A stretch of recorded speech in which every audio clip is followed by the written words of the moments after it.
आप सभी लोगों का स्वागत है एक बार फिर से केजे क्लासेस के यूट्यूब चैनल पर। हाँ जी, अप्रैल महीना स्टार्ट हो गया है। नए फाइनेंशियल ईयर की आप लोगों को बहुत बहुत शुभकामनाएं। आशा करता हूँ आप लोगों की बिजनेस, आप लोगों का प्रैक्टिस बहुत अच्छे से ग्रो करे। लेकिन अप्रैल 2021 में बहुत बातें हमें ध्यान में रखनी है। क्या क्या बातें हमें अप्रैल 2021 में ध्यान में रखनी है और क्या क्या ड्यू डेट्स है, क्योंकि 2 महीने बाद ये ड्यू डेट्स आ रही है तो हो सकता है आप कंफ्यूज हो जाओ। तो इस बार की ड्यू डेट्स को जरा ध्यान से देख लेना।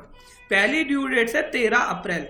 13 अप्रैल किन लोगों के लिए? अभी मैं बात कर रहा हूँ क्यूआरएमपी स्कीम वालों के लिए। जिन व्यक्तियों ने क्यूआरएमपी स्कीम ली है उन्होंने जनवरी, फरवरी, मार्च के महीने में ये बात ध्यान रखना, आईएफएफ फाइल करा था लेकिन जीएसटीआर1 फाइल नहीं करी थी। तो क्या उन्हें जीएसटीआर1 फाइल करनी है? हाँ जी, बिल्कुल करनी है। जनवरी से मार्च के पीरियड के लिए उन्हें जीएसटीआर1 फाइल करनी पड़ेगी, चाहे उन्होंने आईएफ फाइल करा या नहीं करा। अगर वो ये फाइल नहीं करते हैं तो उनके ऊपर लेट फीस लग सकती है। और साथ के साथ उन्हें 3B फाइल करनी पड़ेगी, क्योंकि फरवरी में उन्होंने जनवरी का टैक्स दे दिया था, मार्च में उन्होंने फरवरी का टैक्स दे दिया था, लेकिन अब 3B फाइल करनी पड़ेगी। तो 3B की डेट है 22 तारीख और 24 तारीख, डिपेंड ऑन द स्टेट। हाँ, लेकिन ध्यान रखना पोर्टल पर अगर आप जाकर देखते हो तो हर मंथ में 3B दिखाई देगी, लेकिन आपको मार्च मंथ की 3B फाइल करनी है। क्यूआरएमपी वालों, आपको ये 2 डेट्स आपको ध्यान में रखनी है। हाँ सर, क्लियर हो गया। जिन व्यक्तियों ने क्यूआरएमपी स्कीम नहीं ली उनके लिए तो एज यूजुअल 11 अप्रैल को क्या फाइल करना है? जीएसटीआर1 और 20 अप्रैल को 3B। इसके अलावा सर और कोई डेट? भैया जो टीडीएस टीसीएस वाले होते हैं इनके लिए ये डेट्स है, मैंने आपको बता दी। जिन लोगों ने कंपोजिशन स्कीम ले रखी है उन लोगों को 18 तारीख तक CMP 08 फाइल करना है। इसके अलावा और कोई ज्यादा ड्यू डेट्स यहाँ पर नहीं है। बस एक इंपॉर्टेंट ड्यू डेट है 30 अप्रैल। सर ये किसके लिए है? भैया आपको ध्यान रखना है कि अप्रैल से लेकर जून तक, ठीक है ना, अप्रैल से लेकर जून तक अगर आप क्यूआरएमपी में जाना चाहते हैं या क्यूआरएमपी से हटना चाहते हैं तो उसके लिए जो पोर्टल पर ऑप्शन है वो 30 अप्रैल तक रहेगा।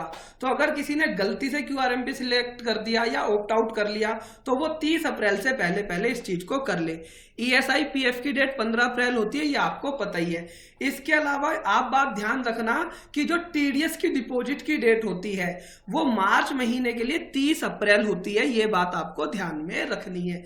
और हाँ, ये भी बात आपको ध्यान रखनी है कि भैया आप इस बात को समझ ले, जो टीडीएस और टीसीएस के रेट है, जो टीडीएस और टीसीएस के रेट हैं उन रेटों पे आपको ध्यान रखना है कि फाइनेंशियल ईयर 2021 के लिए रिलैक्सेशन मिला था लेकिन अब वो रिलैक्सेशन नहीं है। तो अगर आप अप्रैल में कोई टीडीएस जमा कराते हैं या टीसीएस जमा कराते हैं, किस पीरियड का? अप्रैल से लेकर मार्च का, तो आपको ये बात ध्यान रखनी है कि अब जो है, जो रिलैक्सेशन था, जो रिलीफ था 25% का, वो आपको नहीं मिलेगा। ये बात आपको ध्यान में रखनी है। और सर क्या है ड्यू डेट्स? नहीं भैया, बस यही इस महीने में ड्यू डेट्स है। सर मैगजीन में और क्या है? मैगजीन में इस बार बहुत बढ़िया हमने डिटेल दी है, ये सारा ड्यू डेट्स दे दिया। इसके बाद हमने एफएक्यू दिया है ई इनवॉइसिंग के ऊपर, कई सारे एफएक्यू है।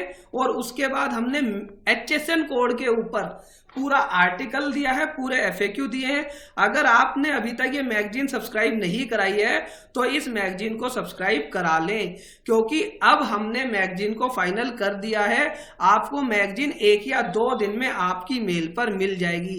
तो अगर किसी को फ्री में सैंपल कॉपी चाहिए तो वो सैंपल कॉपी भी ले सकता है, इन नंबर पर व्हाट्सएप करके, और सब्सक्राइब कराना चाहे तो करा सकता है। हाँ, एक बात ध्यान रखना, पोर्टल के अंदर ना कुछ बदलाव हुए हैं, ठीक है ना। पोर्टल कुछ चीजों को गलत दिखा रहा है, जैसे कि जीएसटीआर1 में जो है आईएफएफ का डेटा नहीं आ रहा, ठीक है, या पोर्टल के ऊपर, ठीक है ना, पोर्टल के ऊपर क्या है, एक क्वार्टरली 3B आई है, ठीक है ना। क्वार्टरली 3B के साथ साथ उन्होंने क्वार्टरली 2B को भी दिखाया है, ठीक है ना। तो ये बात भी आपको ध्यान रखनी है कि क्योंकि अब क्वार्टरली 3B हो गई तो 2B भी अब क्वार्टरली हो गई। इस तरीके से ना पोर्टल पर कई सारे चेंजेस हुए हैं जो हमने इस मंथ के एडिशन में डाले हैं। अगर आपको ये मैगजीन सब्सक्राइब करानी है तो करा लीजिएगा।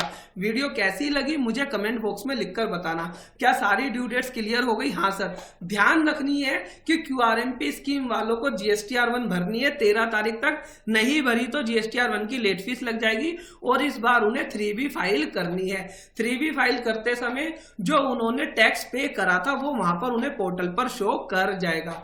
अगर आपको कुछ भी दिक्कत आती है तो आप हमारी पेड मेंबरशिप ज्वाइन कर सकते हैं और हमने दिल्ली NCR वालों के लिए face to face batch launch करा हुआ है। अगर आपको ज्वाइन करना है तो कर लीजिए। जो लोग बाहर से हैं वो हमारी पेन ड्राइव क्लास ले सकते हैं जिसमें हम 100 से लेकर 150 घंटे की क्लासेस आपको देते हैं और उसमें अगले 6 महीने तक, अगले 12 महीने तक हम आपको अपडेट भी प्रोवाइड करते हैं। अगर किसी की पेन ड्राइव एक्सपायर हो चुकी है तो वो रिन्यूअल भी अपनी पेन ड्राइव को कर सकता है। इस वीडियो को देखने के लिए मैं आपका दिल से धन्यवाद करता हूँ। वीडियो अच्छी लगी है तो मुझे कमेंट बॉक्स में लिखकर बताना। चलिए जी, इस वीडियो को यहीं क्लोज करते हैं। Thank you for watching.